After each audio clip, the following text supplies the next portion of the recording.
The stock market is finally starting to reverse course. Today's a good day for stock market investors. Chances are you made some money today, and I'm going to give you an outline of what's going on in the markets and things you should look for when it comes to your investments and making sure your money stays good. There's some weird news on the horizon, but there's also some good news. There's always good news if you look for it. So I'm going to find some of that for you right now. So hit the thumbs up, buckle up your seatbelt. We're going to get started on the Black Financial Channel right now.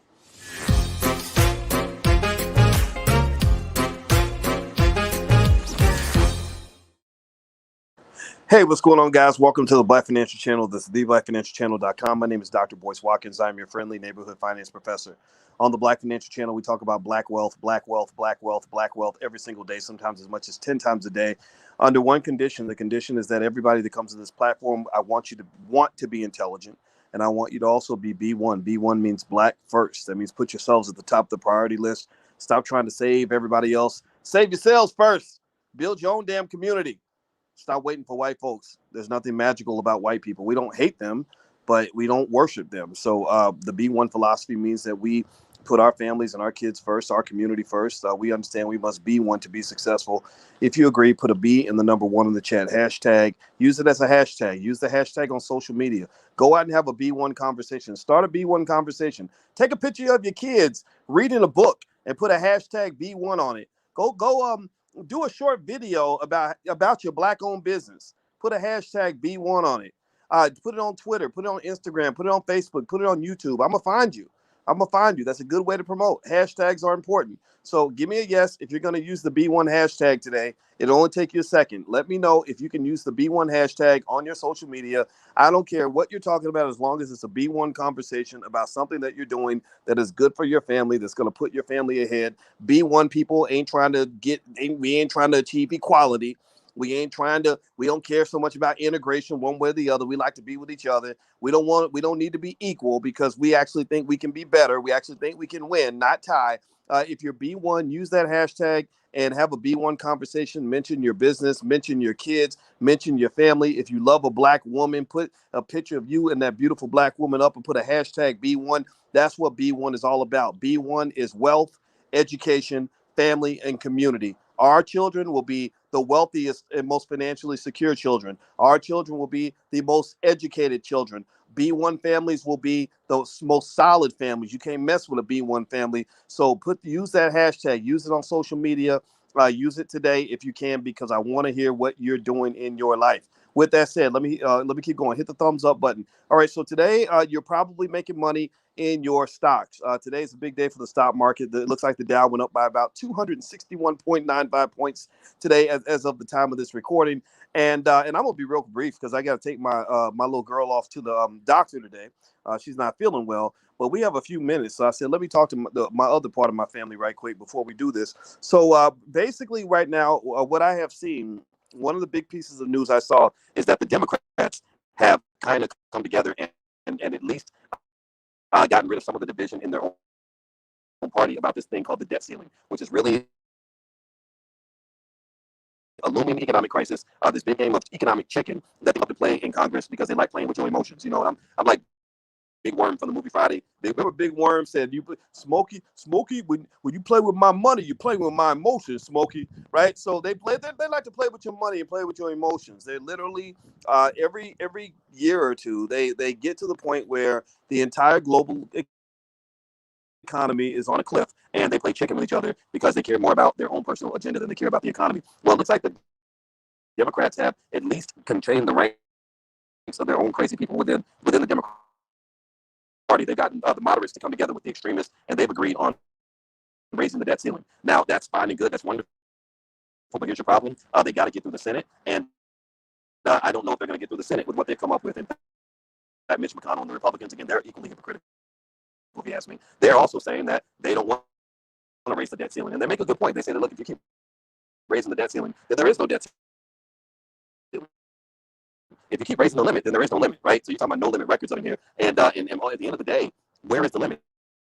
There is no limit. So stop playing. Stop pretending like you got a limit when there is none, right? If you keep extending the deadline, then there is no deadline. So ultimately, are you guys able to hear me okay? Let me know if you can hear me. Okay, hold on. Let me do something real quick. Give me a yes or no if you can hear me okay, because my audio bad. I'm gonna have to go and cut this out and do this again later. Give me a yes if you can hear me. Okay. It sounds like I'm breaking up. Am I breaking up bad? Let me know. Am I breaking bad? Give me a yes if you can hear me okay. If you can hear me okay, then I get enough yeses. I'm gonna keep going. So Stacey Ann says no. All right. So you know what? Since the audio is going bad, what I'm going to do is I'm going to go ahead and end this conversation, and I'm going to just do it later. I'm very sorry about the audio issue. Please forgive me. And I will come back and I will talk to you guys again soon, okay? So my apologies for the audio issues. I'll check back in with you a little bit later, all right? Oh, okay, wait. Concierge says, no, it's okay now. Is it okay now or is it bad now? Which one? I can't tell. I can't tell. Okay, all right. So I'm going to keep watching the screen now. Now y'all got me all paranoid. Give me a yes if you can hear me. If I get enough yeses, then I'll keep going. If I don't get enough yeses, then I'm gonna go ahead and bounce out and try it again later and do it from a more secure location. Can you hear me? Brandon Jones says good. Okay, it's cleared up. Stephanie says better. All right. So what I'm gonna do is I'm gonna stop switching screens. Maybe that's the problem. My apologies. Thank you for your patience. I appreciate you very much. So basically, the Congress is fighting over this debt ceiling thing, which is causing a lot of issues. And basically, are you ready? Is it time? No. Where are we?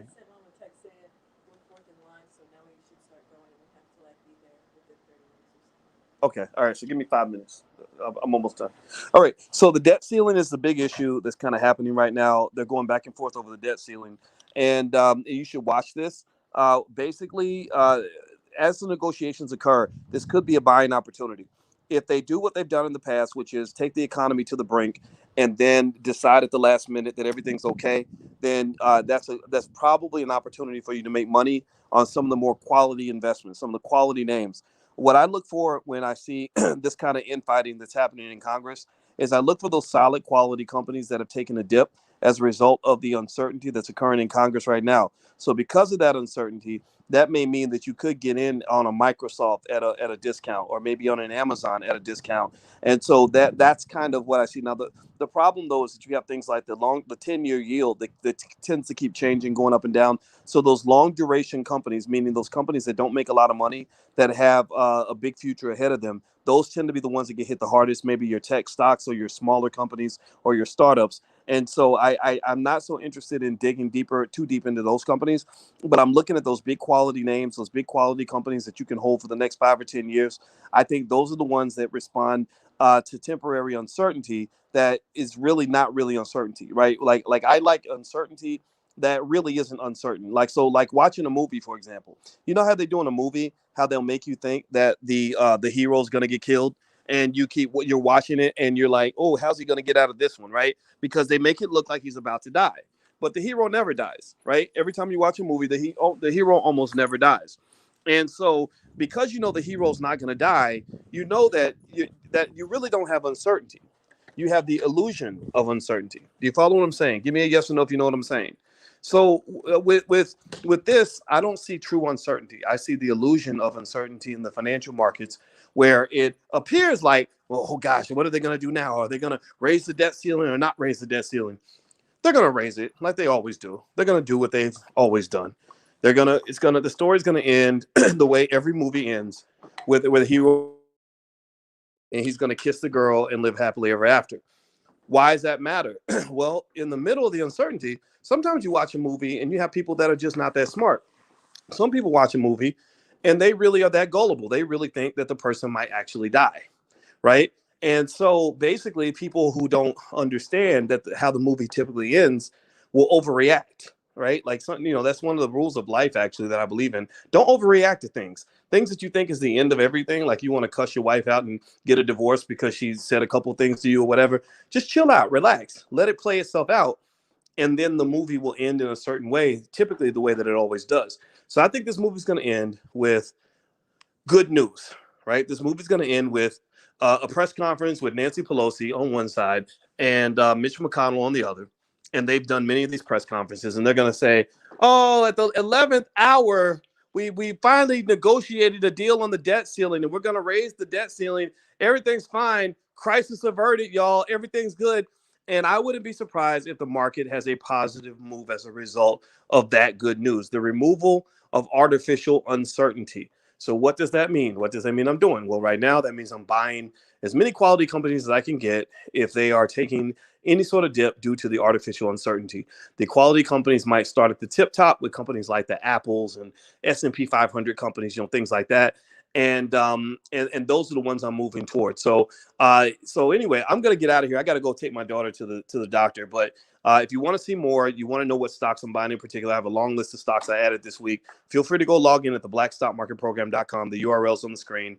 And also, just a reminder to you guys know that the All Black National Convention is happening the weekend of October 29th, October 29th through November 1st. It's in Orlando, and it's for Black people that want to solve problems, for B1 families that want solutions. It is for people that want to come together and build the future in a constructive way. So if you're in that category and you want to have a good time and also learn a lot, go down to allblacknationalconvention.com. Join us in Orlando. I will be there. We will hug, shake hands, and move forward and make plans for the future. All right, Courtney. Yes, Courtney, I would like for you to come out there too. So bring your family, bring your church group, bring groups. Group economics is all about groups. It's all about collectives. It's all about families, because family is how you win. All right. So I got to go, guys. I'm going to check back in a little bit later. It's time for me and my daughter to go to the doctor. Love you guys. Hit the thumbs up button if you could on the way out. Talk to you later. Peace.